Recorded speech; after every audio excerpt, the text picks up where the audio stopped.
Amém, povo de Deus? Amém. Glória a Deus. Abram a Bíblia no livro de Atos dos Apóstolos, capítulo 12. Texto muito lindo, nós já pregamos, vamos buscar um entendimento novo. E nós vamos estar falando sobre uma arma que nós temos, que tem que ser usada com mais eficácia para que a gente alcance as bênçãos que Deus preparou e que tanto nós necessitamos.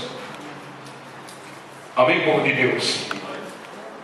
Atos dos Apóstolos, capítulo 12, versículo 1. Todo mundo achou? E por aquele mesmo tempo o rei Herodes estendeu as mãos sobre alguns da igreja para os maltratar, e matou à espada Tiago, irmão de João. O trio famoso de fiéis do Senhor, Pedro, Tiago e João, estava desfeito. Tiago foi morto pela espada de Herodes. Depois de muitos bons serviços prestados a Deus, ao Evangelho, foi morto Tiago. Foi degolado injustamente. Aqueles que não conhecem os propósitos de Deus, que não têm ainda o entendimento pleno da palavra de Deus, pode até se perguntar: a vida de um servo fiel do Senhor, Tiago, foi dizimada de uma maneira abrupta, de uma maneira injusta.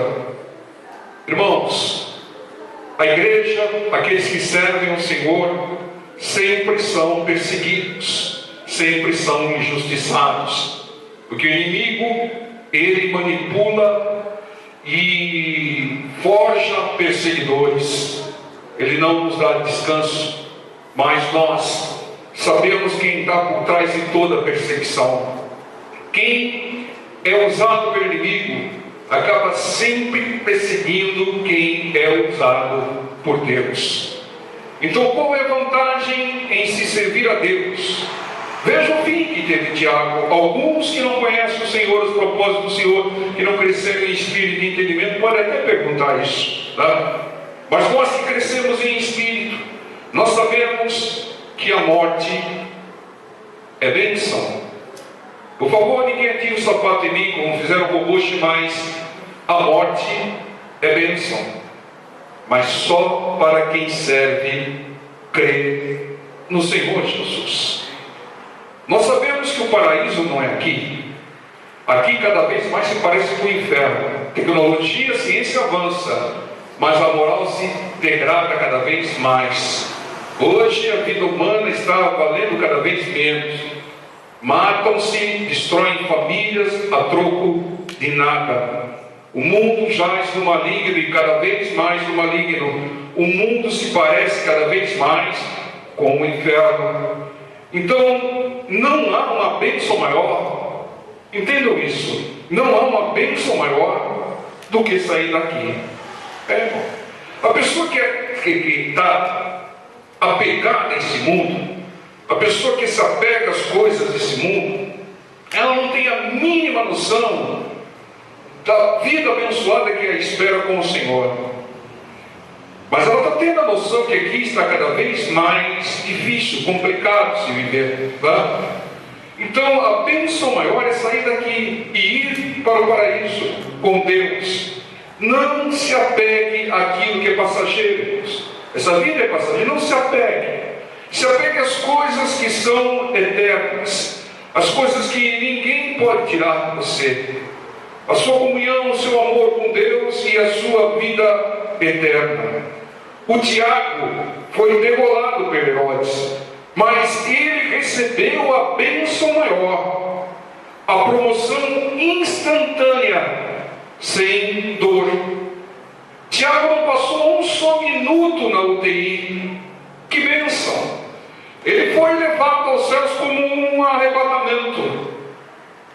Grande bênção de Deus. É dessa maneira, povo de Deus, que nós devemos enxergar as coisas. Entendam, todos nós sabemos que ninguém fica aqui. E todos nós sabemos que está cada vez mais pior viver aqui. bênção extraordinária é sair daqui e ir para o paraíso. E chegará a hora que todos nós iremos.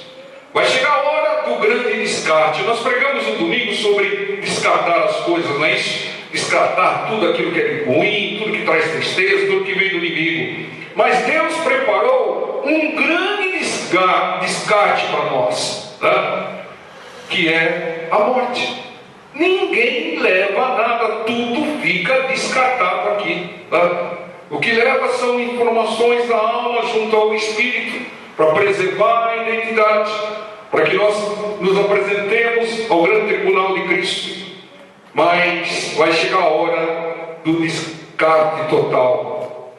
A palavra do Senhor diz em Ezequiel capítulo 18, versículo, se não me falha a memória, 21 ou 22 ou 23, que Deus não tem prazer na morte do ímpio. Por quê? Porque o ímpio, quando morre, ele vai para a perdição eterna. Mas Deus tem prazer quando um justo é recolhido. Há uma festa no céu quando um justo é recolhido. É motivo de festa. Nós, irmãos, nós devemos repensar a nossa visão da morte. Temos que lutar para preservar a vida sempre. Mas não veja a morte, principalmente aquele que crê no Senhor, aquele que crê na palavra do Senhor, não veja a morte como sendo uma punição. Punição é ficar no mundo com dores. Mas ir para um paraíso sem dor, sem sofrimento, sem lágrimas, é bênção. Nós temos que mudar o nosso enfoque. Aquele seu familiar que partiu com Cristo, alegre-se, irmão. Acabou o sofrimento. Está no melhor lugar do universo, nas melhores presenças do universo, na presença de Deus. Para quem ficar triste? Alegre-se. Deus se alegra, por que você não vai se alegrar? Ah, pastor, mas e a separação? A separação é temporária, é apenas um hiato. Logo todos estaremos juntos, aqueles que creem no Senhor. Amém? Que nós repensemos. E o Tiago, servo do Senhor, fiel, ponta firme do Senhor Jesus. O Senhor Jesus tinha 3 pontas firmes, que eram Pedro, Tiago, João. Pedro, Tiago, João. O Tiago foi levado instantaneamente. Que bênção! Quase como um arrebatamento. Mas nós temos que lutar pela vida. Nós temos que cumprir a nossa missão. Deus nos enviou para fazermos algo e nós temos que fazer. Amém, povo de Deus? E veja o que diz o versículo 3 e o 5. E vendo que isso agradara aos judeus, continuou mandando prender também a Pedro. E eram os dias dos asnos, e havendo-o prendido, o encerrou na prisão, entregando-o a 4 quaternos de soldados, 16 soldados, para que o guardasse, querendo apresentá-lo ao povo depois da Páscoa. Pedro, pois, era guardado na prisão, mas a igreja fazia contínua oração por ele a Deus. Irmãos, aqui, perseguir quem é de Deus agrada quem não é de Deus. E aqui os judeus que se opunham ao cristianismo ficaram alegres com a morte de Tiago, e Herodes, para fazer uma espécie de média, mandou prender a Pedro. Prenderam, cercaram a Pedro com 16 soldados, mas a igreja acordou. Depois da morte de Tiago, a igreja despertou, e a igreja que tinha se omitido com Tiago agora orava continuamente por Pedro. Irmão, não importa como o inimigo tem te cercado, se tem cercado na saúde, nas finanças, na família, o importante é ter sempre a igreja do Senhor Jesus orando por você. Você ouviu os testemunhos aqui da oração da igreja, o efeito poderoso que traz a oração da igreja, que chama a existência os milagres do Senhor. Então, irmãos, a igreja tem que estar orando por você, e você tem que estar orando junto com a igreja por alguém, para receber oração, semeie oração contínua pelos outros. Assim como nós oramos em todas as reuniões por pessoas, tá? Há pessoas orando por nós. Semeou oração, vai colher oração, mais bênção. E aqui no versículo 6 ou 7 diz: e quando Herodes estava para o fazer nessa mesma noite comparecer, estava Pedro dormindo entre 2 soldados, ligado com 2 cadeias, e os guardas diante da porta guardavam a prisão. E eis que sobreveio o anjo do Senhor, né? O anjo, aquele anjo do irmão Luiz, chegava no irmão Luiz e falou: o anjo do Senhor, e resplandeceu uma luz na prisão, e tocando a Pedro na ilharga, na virilha, o despertou, dizendo: levanta-te depressa. E caíram das mãos as cadeias, né? As algemas, as correntes. Irmãos, Pedro estava para ser executado, mas ele traz aqui um grande exemplo para nós. O Pedro estava dormindo tranquilamente, sabendo que o que aconteceu com Tiago ia acontecer com ele no dia seguinte, que poderia ser executado, tá? E o Pedro estava dormindo tão tranquilo que ele nem viu a luz. O texto mostra que ele não viu a luz. Ele teve que ser acordado pelo anjo, tá? Que paz estava tomado o Pedro, tá? Irmãos, seja qual for a situação, durma tranquilo, durma como Pedro, tá? E ele estava com corrente nas mãos, com um soldado em volta, irmãos. Não estava aflito, não estava ansioso, e olha, não estava orando. Ele deve ter orado, mas tem hora de orar, tem hora de clamar e tem hora de descansar, tem hora para tudo, hora de descansar tranquilo. Então entenda, irmãos, Pedro sabia que de uma maneira ou de outra ele teria bênção. Essa consciência nós temos que ter. Se eu for degolado amanhã, como foi o Tiago, oh glória a Deus, estarei com o Senhor. Se eu for liberto da prisão, oh glória a Deus, eu vou continuar a obra. Não tem como perder. O cristão que crê no Senhor, nas promessas do Senhor, ele não tem como perder. O máximo que pode nos acontecer, irmãos, é ir para o paraíso com Deus. O máximo é o melhor. Mas nós queremos a nossa bênção, porque nós queremos que mais pessoas se juntem a nós para crer, ser dirigido, louvar, engrandecer o nome do Deus Todo-Poderoso. E aqui no versículo 8 ao 10 diz: e disse-lhe o anjo: cinge-te e ata as tuas alparcas. E ele o fez assim. Disse-lhe mais: lança as costas a tua capa e segue-me.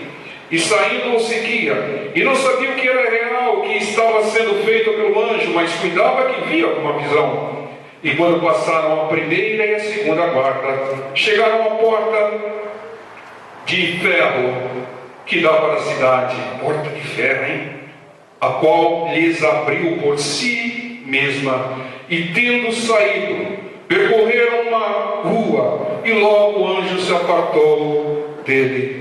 Pedro, guiado pelo anjo, ele não sabia o que era. Estava meio sonolento, estava com o clarão, com visões, passou pelas guardas, né? Incômodo, sem ser importunado, e uma porta de ferro se abriu. É claro que Deus abriu aquela porta. Entendo, irmãos, as situações das nossas vidas que nós não nos damos conta daquilo que está acontecendo. Mas uma coisa eu te digo: para um cristão fiel, não há coincidência. O que há é a ação do Senhor. Deus tem nos guiado, irmão, mesmo na adversidade, na luta. Deus, Ele tem nos acompanhado, tem gerenciado a nossa vida. E Deus tem aberto muitas portas de ferro que nós não teríamos condições alguma de abrir. Não há coincidência, meu irmão, com livramentos, com bênçãos. Não há coincidência quando você passa por uma série de lutas e você depois, passando por ela, testemunha para a honra e glória do Senhor. Quem serve a Deus, quem tem intercessão da igreja, sempre vai ter bênção, sempre vai ter haver livramento. Mas veja o que acontece aqui, versículo 11: e Pedro, tornando a si, disse: agora sei verdadeiramente que o Senhor enviou o seu anjo e me livrou da mão de Herodes e de tudo o que o povo dos judeus esperava.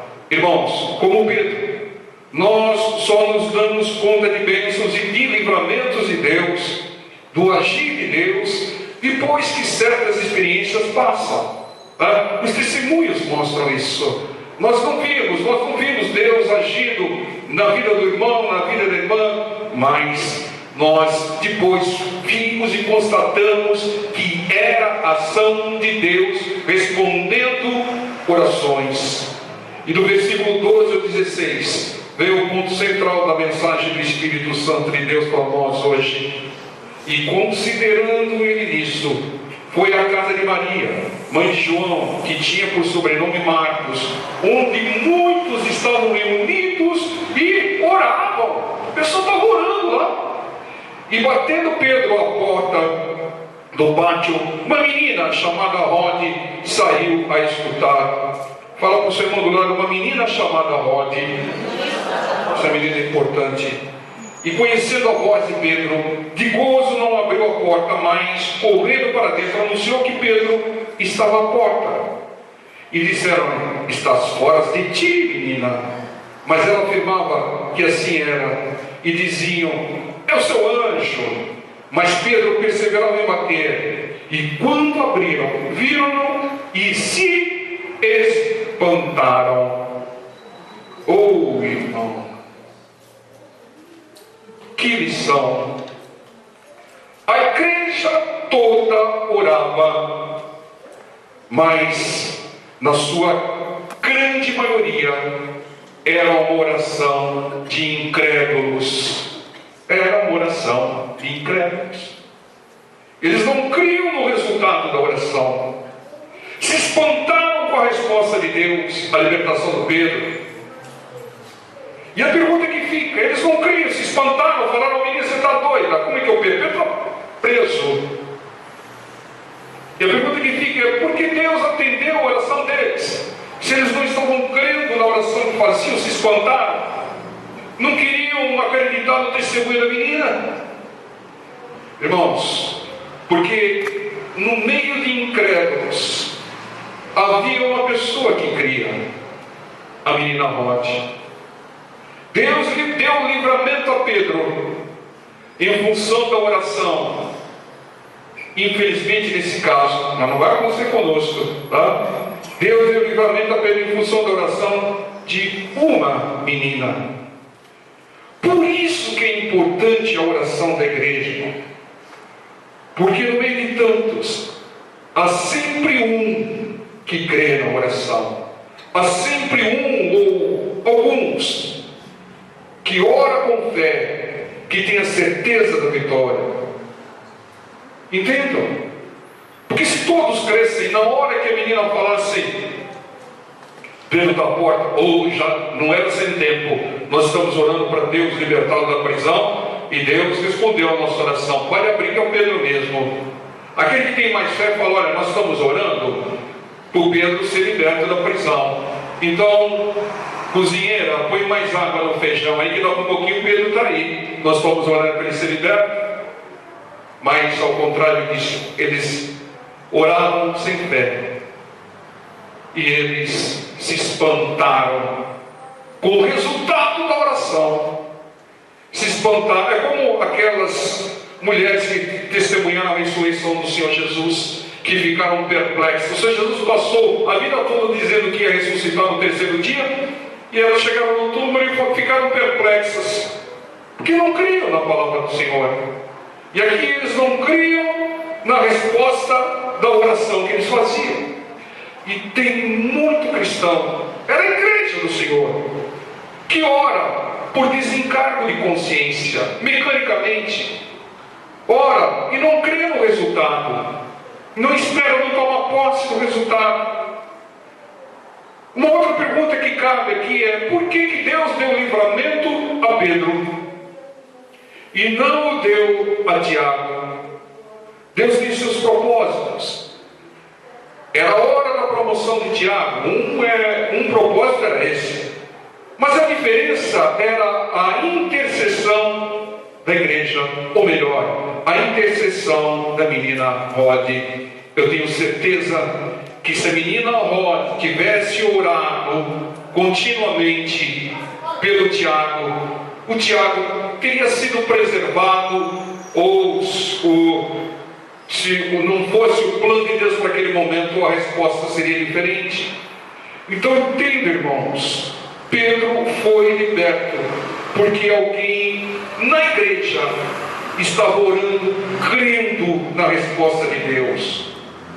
Irmãos, o Espírito Santo de Deus nos ensina hoje que quando não se crê na oração, essa oração nem chega a Deus.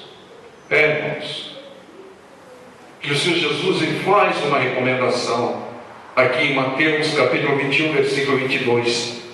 Mateus 21, 22. Vamos explorar um pouco mais isso, porque é que o Espírito tem a dizer para nós hoje. Diz assim o Senhor Jesus: e tudo o que pedirdes na oração, crendo, o recebereis. Se não crer, não vai receber. Quer receber? Creia na oração que você está fazendo. Se não crer, não vai receber. Deus responde a todas orações que chegam a Ele, porque a oração sem fé não chega a Deus. Para a oração chegar a Deus, a oração deve ter fé. Então ore crendo, porque não há oração que Deus não responda. Mas para que Ele responda, ela tem que chegar até Ele. E a oração que é feita sem fé, ela não passa do teto, ela não chega a Deus. Oração sem fé, guarde essa frase. Trouxe papel, lápis, anote aí. Isso é bom para colocar até no para-choque do caminhão. Em vez de colocar Deus é fiel, põe no carro lá. Oração sem fé não é oração. Oração sem fé não é oração. É vã repetição, é ladainha, é conversa, às vezes até conversa fiada. E Deus não responde a conversa. Deus não responde a vã repetição, ladainha, conversa fiada. Entenda, irmãos, como é que as coisas funcionam. A fé, ela é o combustível que faz a oração chegar a Deus. Se não tiver fé, não tem combustível, a oração não chega a Deus, não tem resposta. Porque todas que chegam a Deus têm resposta. A fé transforma uma conversa em oração. E a falta de fé transforma uma oração numa conversa. Irmãos, é assim que a palavra nos ensina, nos revela.